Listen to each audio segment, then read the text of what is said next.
Okay, YouTube. Today we got a Nissan Sentra paint code KH3. It's a solid black. I've done this color many times. As we all know by now, I like to put that base coat blender down first. You don't need it on black. It'll blend out just fine. I just use it to start filling in some of those sand scratches from the prep work and everything, and it gives it a smooth surface for the base coat to lay down on. That is my only purpose on using it on dark colors, because you wouldn't have any trouble blending black out.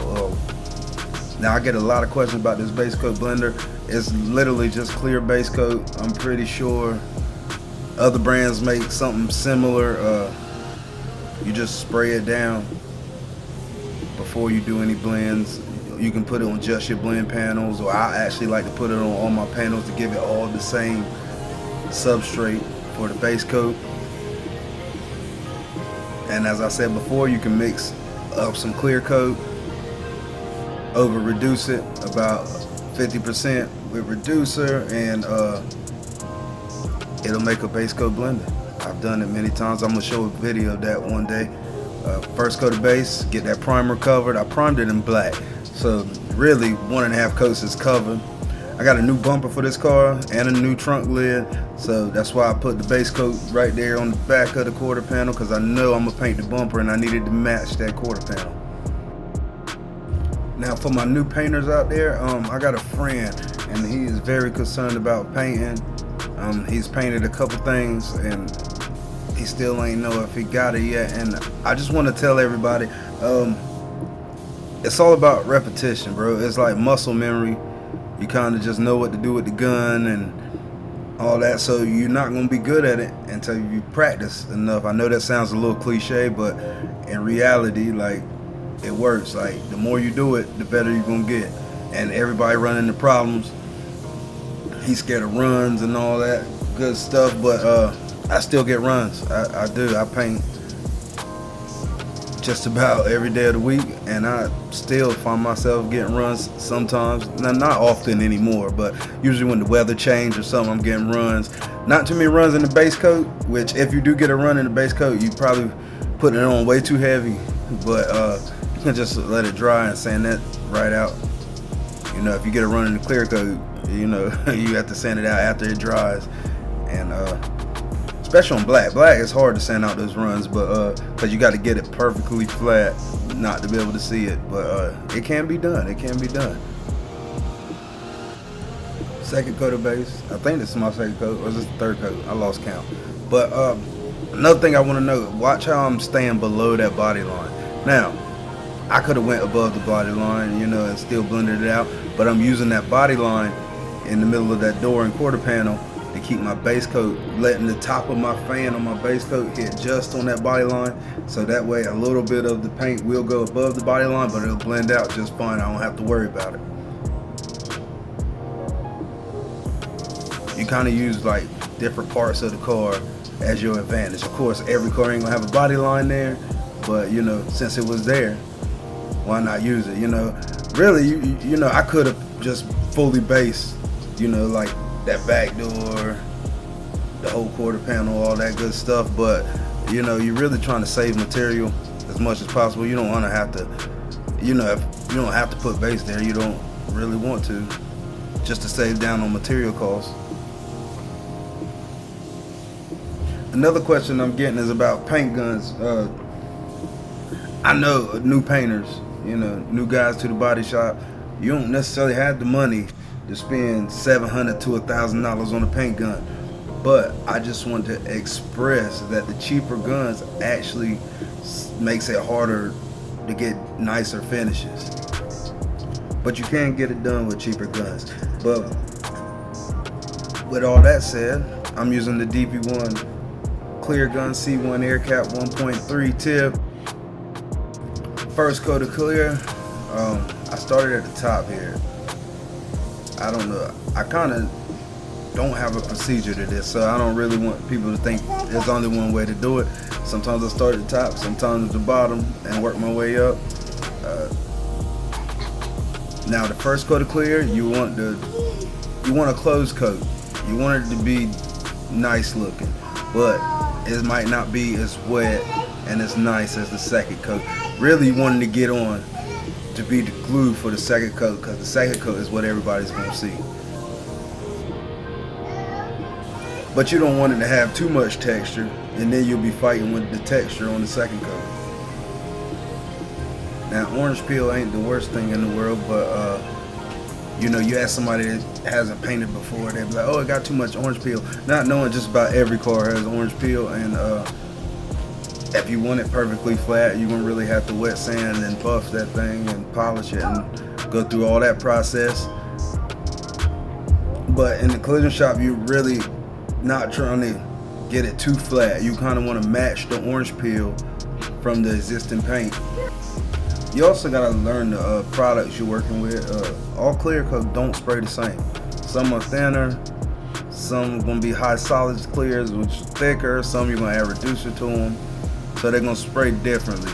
Now the Sikkens clear I use, usually how you spray it is how it stays. It's not flowing out. Now I've used clears, you spray it on, and then it flows out a little bit after a couple minutes.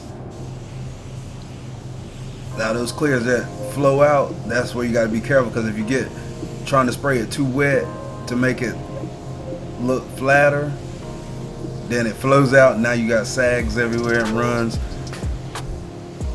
Note how I'm not stopping on those door gaps. I don't care what paint job it is, you don't really want to stop on those door gaps, because then the clear coat is going to build up there and give it like a thick edge. And every painter that sees it, normal people might not notice it, but every painter that sees it is going to be like, it's this been painted before. Because it's a common mistake. I did it for a year before I realized that.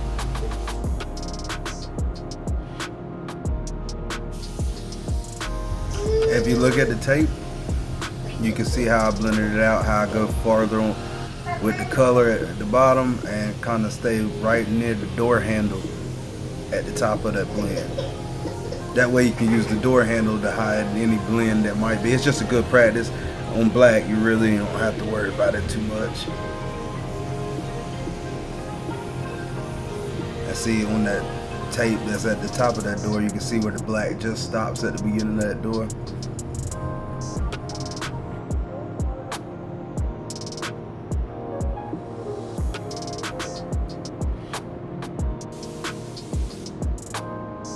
Second coat of clear. Now this is where you want to slow down and really watch that paint go on, so you know it's a good finish when you're done. Now the flash time for your first coat, I usually like to wait about 10 minutes. I'm running about 80 degrees in the paint booth. If it's colder, you can wait like another 5 minutes, because you want to make sure that first coat really tacks off before you put on that second coat, so that way you can move a little bit slower and get a nicer finish on that second coat. Now if you just go piling on coats too quick, you run the risk of it running, because all it's doing is adding more clear and it's all going to melt in together. Or even solvent popping. I've seen that happen, which I haven't seen with every clear look, but this clear here, I know if you go on too heavy too quick, it definitely solvent pops and it looks terrible, especially on a black car.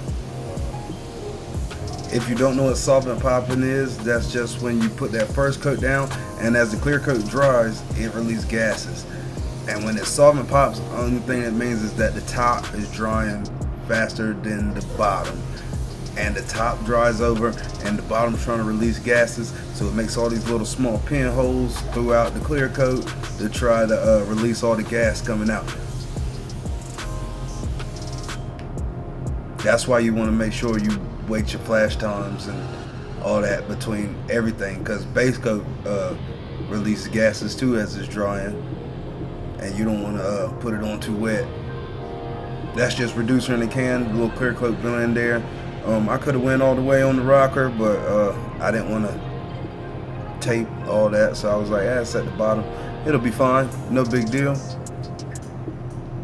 Some people hate the clear coat blends, and I don't know, they seem to be really against it, but I do it here or there. You know, if you know how to do it, it comes out right.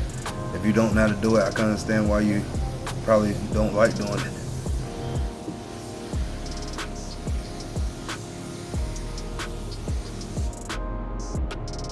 Now right here, I started at the top, but then I realized I really wanted to start from the bottom. I don't know, it just felt right going from the bottom to the top on this car. I don't know why, but so that's why I did that top panel there, and then I started back at the door.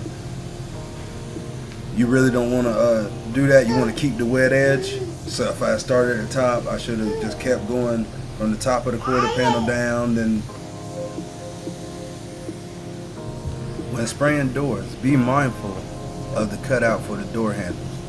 Now, you won't believe how many times I have ran the clear coat just in that spot underneath the door handles, and I'm guessing just because of the concave of it, it makes it easier for the clear to run down there. I'm not sure.